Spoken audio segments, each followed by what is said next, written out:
Merci à Instant Gaming qui sponsorise la vidéo. Instant Gaming est un site de clés en ligne où vous pouvez acheter des jeux moins chers, c'est le site que j'utilise afin d'avoir de grosses réductions. Actuellement il y a un concours dans le lien de la description où vous pouvez tenter de gagner le jeu de votre choix, marquez juste votre jeu et cliquez sur participer. Bon courage à tous et bonne vidéo. S'il y a bien un personnage extrêmement vénère dans tous les mangas, c'est bien Guts de Berserk. C'est le personnage principal d'un monument de la bande dessinée japonaise et de la dark fantasy. Et il est vraiment très impressionnant.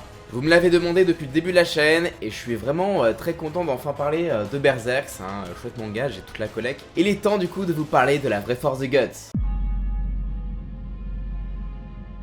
Guts a une enfance vraiment à chier, et j'ai envie de dire que le monde de Berserk, il ne fait pas bon y vivre. Entre les guerres, la peste, les monstres dégueulasses, voilà, c'est pas le fun quoi. Et si le sort de nombreux personnages n'est pas très tendre, bah en vrai, Guts a vécu bien pire.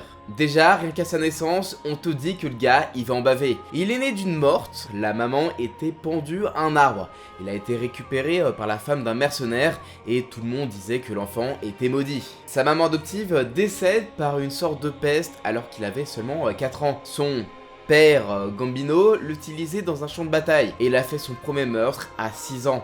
Et son père le remercie comment? Eh ben, il le vend à un mec bien chelou pour seulement 3 pièces quoi. Guts se fait violer dès son plus jeune âge. Quelques années plus tard, il tuera son père, s'échappera des mercenaires, se fera agresser par des putains de loups et il survivra. Tout ça pour se faire ramasser par d'autres mercenaires.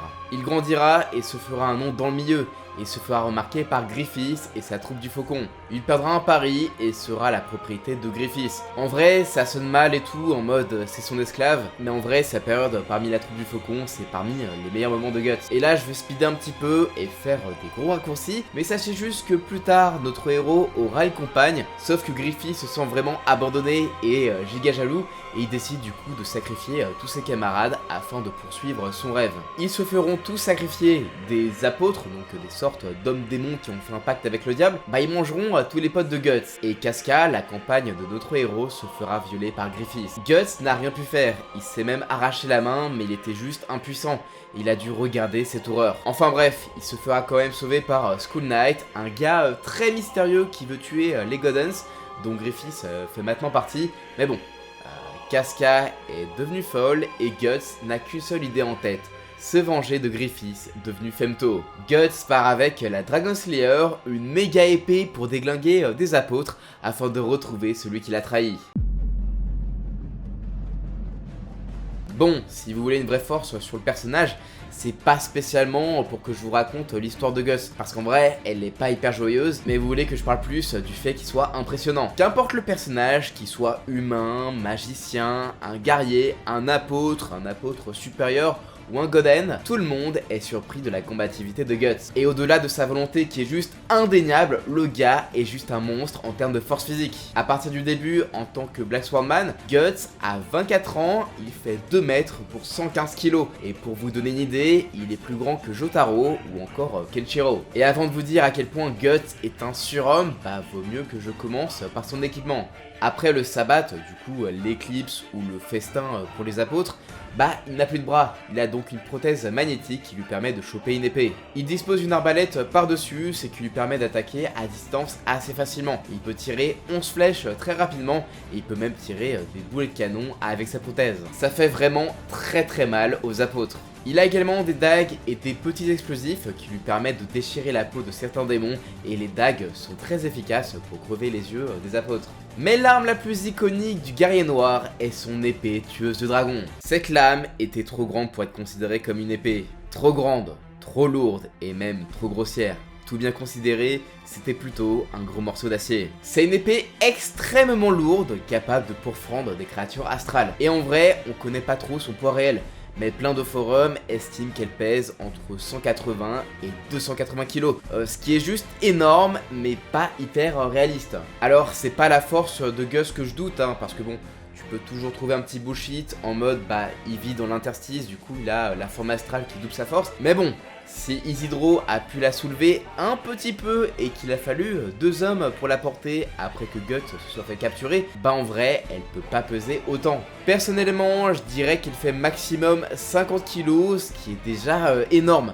C'est le seul personnage dans l'œuvre qui peut porter cette arme. Quoi qu'il en soit, Guts a une force surhumaine pour déployer l'arme à pleine puissance. C'est juste un carnage total, et ce que j'adore avec Berserk, c'est particulièrement le dessin. Et bon sang que Miura était au sommet. À chaque fois qu'on a une double page, on ressent la violence des coups. L'arme est vraiment imposante et fait pratiquement toute la page. Mais même s'il a l'air de vraiment trancher dans le tas comme un gros bourrin, bah personnellement sur Dark Souls, je suis pas méga précis avec une énorme épée. Bah en vrai, lui, il est fantastique. Il a été décrit par Puck comme étant un fantastique brother. Il l'a constaté lorsque le guerrier noir affrontait Zone Dark, boosté par le comte. Il attaquait à vitesse folle, si bien qu'aucun humain aurait pu esquiver. Sauf que là, on parle pas d'un humain normal. Gus est un surhomme et il a tout bloqué. Et allez, je vais vous donner quelques trucs débiles sur la force de Gus, tant elle est grande en vrai. Il était épuisé après son combat contre Rosine. Il a mis une bonne patate avec son bras mécanique et il a tué un homme d'un seul coup. Et si vous doutez encore de sa force, il a quand même pu porter la Dragon Slayer d'un seul bras et même avec ses dents. Genre, c'est comme Zoro mais avec une Dragon Slayer et le poids il est pas du tout pareil. Ce n'est pas pour rien que tout le monde respecte sa force physique. Guts est un surhomme. D'après le guide officiel, il est également très rapide, bon, pas autant que Serpico ou Rakshas ou encore Griffiths, mais il est suffisamment vif pour esquiver des attaques de Serpico qui a le maximum dans cette caractéristique. Ah, et il est également beaucoup plus rapide qu'un humain normal, et il peut esquiver du coup des coups des apôtres. Guts est vraiment très endurant, bien plus qu'un humain normal. Il a pu tuer 100 hommes lors de l'âge d'or, alors qu'à ce moment-là, il pouvait pas manier son épée à 2 mains. Il a survécu au sabbat, genre il a affronté énormément d'apôtres, il était blessé et tout, mais il continuait. Et enfin, il a survécu à des bonnes patates de Zone immortel, mais pour moi, son plus grand moment de résistance était face à Rosine. C'est pas le coup dans les gencives qui est vraiment impressionnant. Il a fait une chute d'une dizaine, même voire d'une vingtaine de mètres et il a survécu. Ensuite, au niveau de l'intelligence, alors il n'est pas forcément la personne qui comprend le mieux le monde de Berserk ou le meilleur stratège, mais il est loin d'être débile. Il est même au-dessus de la moyenne et il est très fort pour surprendre ses adversaires en faisant des pièges ou en faisant le mort par exemple. C'est également un bon professeur pour Isidro, il lui a directement dit quoi faire pour qu'il s'améliore à l'épée. Et quand je vous avais demandé qu'est-ce que vous aimez le plus chez Guts, vous m'avez répondu sa volonté et en vrai, je suis d'accord. Le gars, il a le max dans ses stats et il fera tout pour survivre et atteindre son objectif. En termes de volonté, il est l'égal de Griffiths et bien supérieur à Zod. Et pour vous donner une idée du fait que le mec il lâche jamais rien, bah il résiste très bien à la douleur, il ne réagit pas face à la torture et il a pu attendre dans du feu pour attaquer sa proie. Toutefois, il n'est pas immortel, loin de là. Il y a un équipement que je vous avais pas présenté, c'est l'armure du Berserker. Elle apparaît dans les tomes 26 et 27 et elle permet à Guts d'affronter des menaces qui sont beaucoup trop fortes pour lui. Bon du coup, l'armure, qu'est-ce qu'elle fait? Bon, déjà, elle permet à Guts de ne pas ressentir la douleur et lui permet d'utiliser 100% de sa force. N'oubliez pas que nous les humains, on limite notre force à cause de la douleur. Si on y fait abstraction, on met tout ce qu'on a et il suffit de regarder la partie 6 de Jojo pour voir tout ça. Sinon, elle augmente vraiment sa force, il a pu soulever un mât de bateau qui demande quand même la force de 12 hommes et plus Gus la prend, plus il devient de plus en plus puissant. En termes d'exploit, avec cette armure, il peut stopper un gros coup de queue de Grumblade dans sa forme d'apôtre. C'est un giga dragon, le bordel. Et il a craquelé sa peau qui est pourtant plus résistante que de l'acier. Et il est même tellement rapide qu'il peut faire une vingtaine de mètres en une seconde. Son armure est également faite pour résister aux attaques. Serpico ne peut pas transpercer l'armure, elle résiste aux flammes et n'a aucun dégât lorsqu'un apôtre essaie de croquer Guts.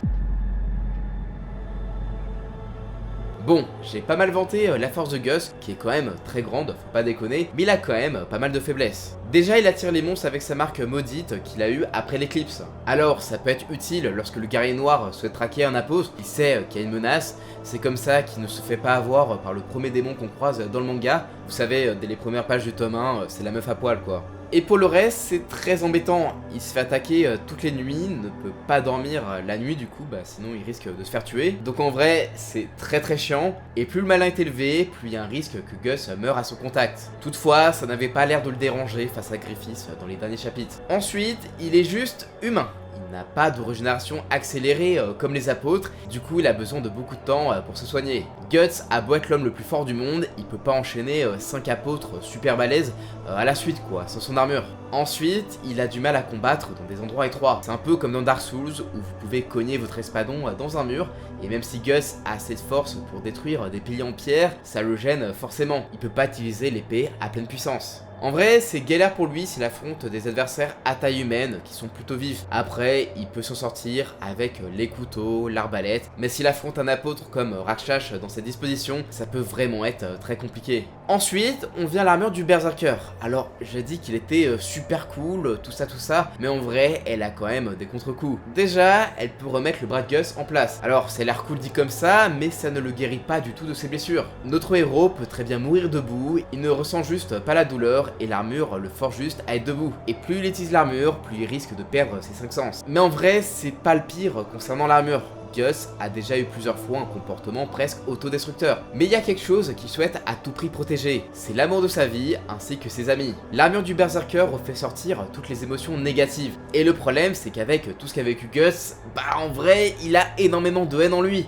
Surtout envers Griffiths avec tout ce qu'il a vécu dans l'Eclipse. On a commencé à le voir après la partie sur les enfants perdus. Le guerrier noir commence à devenir fou à certains moments. Sa folie est manifestée par un chien bien vénère. Même Guts a commencé à avoir peur sur ce qu'il pourrait faire à Casca, et c'est pour ça qu'il s'est ouvert à avoir une petite équipe. Et le souci avec la bête, c'est que cette partie sombre de Gus prend le contrôle lorsqu'il revêt l'armure du Berserker. Il ne fait pas la différence entre les alliés et les ennemis, et il attaquera tout ce qui bouge. Ce n'est plus qu'une bête sauvage. C'est très dangereux du coup pour Gus de revêtir l'armure, il pourrait juste massacrer tous ses amis, et il peut l'utiliser sans soucier qu'avec Shrek en forme astrale. Et là, il a le contrôle, mais plus Gus utilise l'armure, plus Shrek a du mal à la contrôler. Gus est assez puissant aujourd'hui, mais ça n'a pas toujours été le cas. Le personnage a autant progressé en termes de force qu'en termes de développement de personnage. Et si je devais le mettre quelque part dans une tier list, il serait au même niveau que Zod avec l'armure du Berserker. Mais il reste assez loin de Skull Knight, le dieu des mers, et surtout des Godens, qui sont juste intouchables. Et en vrai, Guts est vraiment très impressionnant. Kentaro Miura le montre très bien avec sa posture, les carnages qu'il provoque avec la Dragon Slayer et surtout sa brutalité. J'aime bien le voir vénère perso, mais ce que j'aime le plus, c'est qu'il n'abandonne jamais. Ça fait un peu shonen de dire ça, mais en vrai c'est un personnage très inspirant et c'est l'un des personnages de manga qui a vraiment le plus de volonté. Après en vrai, Gus il est impressionnant, mais c'est pas un shonen non plus.